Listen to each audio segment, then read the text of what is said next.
مفتی صاحب اسلام میں بیوی کے حقوق کیا ہیں؟ برائے مہربانی مختصر وضاحت کریں۔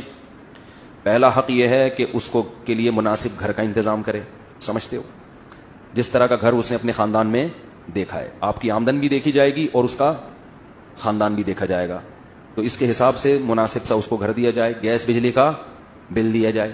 اگر وہ ایسے خاندان میں ہے کہ ان خاندان میں ایئر کنڈیشن کے بغیر رہنے کا رواج نہیں ہے، تو آپ کو ایئر کنڈیشن کا انتظام بھی بولتے کیوں نہیں کرنا پڑے گا، کیونکہ قرآن کہہ رہا ہے عاشروہن بالمعروف، تو ہر ایک کا عرف دوسرے سے مختلف۔ اگر وہ ایسے خاندان سے آئی ہے کہ جس خاندان میں لڑکیاں گھروں کے کام خود نہیں کرتی بلکہ نوکر رکھے ہوئے ہوتے ہیں، بعض بڑے مالدار لوگ ہوتے ہیں ان کے ہاں لڑکیوں کا کام سوائے میک اپ اور بیوٹی پارلر کے کچھ بھی نہیں ہوتا، وہاں سارے کام کس نے سنبھالے ہوئے ہوتے ہیں؟